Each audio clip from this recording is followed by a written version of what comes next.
नमस्कार, मैं हूं संतोष झा। आप देख रहे हैं SMTV टुडे, निष्पक्ष, निर्भीक, निडर, सड़क से सांसद तक। आज दिन भर की कुछ खबरों पर नजर बनाते हैं। नमस्कार, आप देख रहे हैं संवाद मिथिला टुडे और मैं हूं संतोष झा। आज बड़े हर्ष के साथ कहना पड़ रहा है जो हमारे बीच में कालका जी, राजधानी दिल्ली और धार्मिक गुरु के नाम से परे हुए कॉलोनी का नाम पूरी, वहाँ के रहनुमा, पूर्व निगम पार्षद और मानव सेवा के प्रेमी श्रीमान राकेश सर जी साथ में बैठे हुए हमारे जीवन के पूर्ण रूपेण ऊंचाई देने वाले हमारे गुरुदेव जनार्दन मिश्र जी, जो कई पत्र पत्रिका के संपादक, वर्तमान में साहित्यिक पत्रिका कालका मिल के संपादक, स्वामी मुद्रक प्रकाशक और अनेकों किताब के शोधकर्ता, समीक्षक, कवि और लेखक, जिनकी कई पुस्तकें आपके बीच में रखा है। साथ में एक ऐसी पुस्तक जो पढ़ करके लोगों ने पत्रकारिता जगत में अपने उच्च मकाम हासिल किए हैं। तो आइए हम आज बात करते हैं। हम तीनों किस्मत से ब्राह्मण हैं, हम ब्राह्मण हैं, गर्व है जो हम सनातन वंशी हैं। हमें शास्त्र और शस्त्र दोनों साधना आता है। तो आइए मैं अपने गुरुदेव से पूछते हैं, जो ये पितरपक्ष में 21वीं सदी के युवा को किस तरह से अपने रीति रिवाज, धर्म संस्कार की पालन करना चाहिए। तो गुरुदेव बताएं, जो आज क्या होना चाहिए। ऐसा है संतोष जी कि आदमी के पास जो भी है, ऋषि ऋण, देव ऋण, पितृ ऋण और गुरु ऋण होता है। और हमारे शास्त्र ने ये विधान दिया है कि 15 दिन का जो पितृपक्ष होता है, पितृपक्ष, उसमें हम पितृ ऋण से ऋण होते हैं। तो वो लोग अपनी माता पिता का सेवा नहीं करते, वो कृतज्ञ नहीं, क्योंकि माता पिता और गुरु तीन ही ऐसे हैं जो चाहते हैं कि हमारा बच्चा हमसे आगे निकले। और लोगों से कंपटीशन हो सकता है, लेकिन माता पिता और गुरु तीन ऐसे हैं जो चाहते हैं कि वो, जिस गुरु चाहता है कि हमारा शिष्य और माता पिता चाहते हैं कि हमारे पुत्र हमसे भी आगे निकल जाए, ताकि उसके आगे बढ़ने से हमारा जस और कीर्तिमान सम्मान उसी में हमारा सर। तो जो लोग, हमारे शास्त्र का जो विधान है कि 15 दिनों के अंदर हम अपने पूर्वजों को याद करें, उसमें माता पिता और जो भी हमारे पूर्वज, यहाँ तक कि जल तर्पण में तो ये भी विधि है कि जो हमारे से जुड़े हैं और जिनके औलाद नहीं है, उनका भी हम जल तर्पण करते हैं। अब हमारा शास्त्र तो ये कहता है कि हम जो देते हैं उनको ऊपर मिलता है, और हमको भी विश्वास है। उस विश्वास साधना से हम कहते हैं कि हमको अपने पिता के, माता पिता और पूर्वजों को पितृपक्ष में आनंद के, श्रद्धा के साथ में उनका तर्पण करना चाहिए, ताकि पितृ ऋण से ऋण होने का एक यही माध्यम है। जितने जी जितना हम उनकी सेवा कर ले, लेकिन उनके न रहने के बाद भी उनको हमें किसी न किसी रूप में याद करना चाहिए। और उसके लिए हमारे शास्त्र विधान में 15 दिन का जो समय है वो हमको इंगित करता है कि इस अवसर पर अपने माता पिता को आप ताज अर्पण करिए, तिलांजलि दीजिए, और जैसे विधि विधान है उस तरफ। बहुत बहुत शुक्रिया।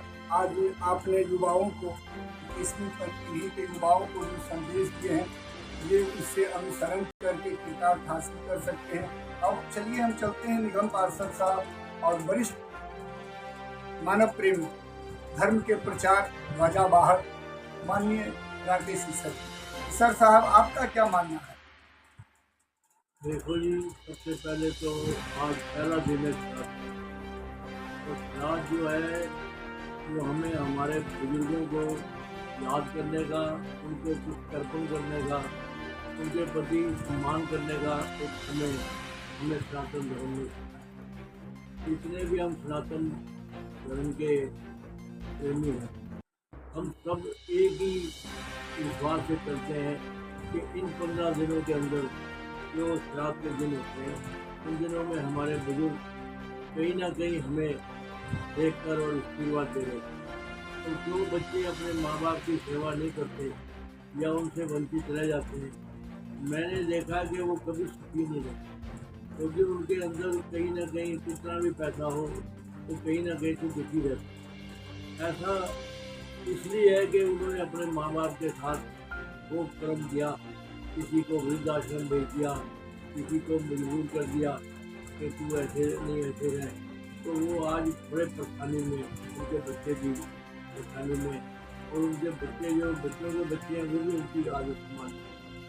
मैं आज के युवाओं को कहूँगा, संदेश दूंगा कि वो इन 15 दिनों के अंदर जब आपके पिता माता का जो भी दिन निकलता है उस दिन कुछ ना कुछ, जैसे सनातन धर्म से यहाँ तक सिखाता है कि एक अपनी रोटी में से रोटी भी दान कर दो, अगर किसी के पास पैसे नहीं है तो वो भी बहुत है। और एक दिन रोटी ना खाने से हमारा कोई नुकसान नहीं होगा।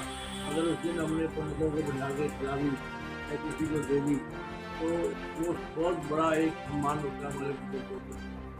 और इन 15 दिनों के अंदर हमें शुद्ध आचरण भी करना चाहिए, शुद्ध इस तरीके से कि हमें कोई भी लहसुन प्याज अदरक ऐसी चीज़ें, आगे नवरात्रे आ जाएंगे माता के, इन 22 दिनों में हमें कुछ भी ऐसा काम नहीं करना जिससे हम अशुद्ध रहें। हमें शुद्धिकरण के साथ इस महीने के अंत तक हमें अपने आप को बनाए रखना है। और इसके हमारे धर्म में तो ये बात है ही, मैं तो कहता हूँ कि सभी धर्मों में, जितने भी धर्म है देश के अंदर, सभी कहीं ना कहीं अपने माता पिता की पूजा किसी न किसी तरीके से करते हैं और उनको करनी भी चाहिए। और हमारे तो धर्म में साफ लिखा हुआ है कि हमें इन श्राद्धों में किस तरह से अपना जीवन बिताना है, कैसे कैसे शुद्ध रहना है, ये सारे नियम बने हुए हैं। अगर हम उनका पालन पूरी तरह करते हैं तो बहुत अच्छी बात है, नहीं तो कोशिश करो कि हम उसका पालन किस हद तक कर सकते हैं तो पूर्ण करें और अपने माता पिता को सम्मान कीजिए। और जितने युवा मेरे बच्चे हैं तो आगे ये परंपरा को आगे बढ़ाएं, ताकि हमारे माता पिता भी दुखी ना हो, हम भी दुखी ना हो, और हमारी संतानें भी हमारे साथ तो बुरा व्यवहार करते ऐसे धर्म को फैलाए। बहुत बहुत शुभकामना आप सभी दर्शक प्रेमी और मानस प्रेमी को, देश प्रदेशवासी को पितर पक्ष की प्रथम दिन की हार्दिक शुभकामना। आज अगस्त मुनि की तर्पण से इसकी शुरुआत हुई है और आप अपने अनुसार अपने पितृ की स्तुति, जैसे देवो भव है वैसे पितृ देवो भव है। देव और पितृ की पूजा सर्वोपरि मानी गई है और ये हमारे दोनों वरिष्ठ जो है वो एक दो युग को बिता करके 21वीं सदी के युग की हालात को देखते हुए इस बात पर चर्चा की है, जो आने वाला पीढ़ी इस बात को समझे, नहीं तो पितृदोष के श्राप से भटक भटक के मर जाओगे, कभी मुक्ति नहीं मिलेगा। हम ब्राह्मण हैं, शस्त्र और शास्त्र दोनों को संयम रखते हैं, इसीलिए हम ब्राह्मण हैं।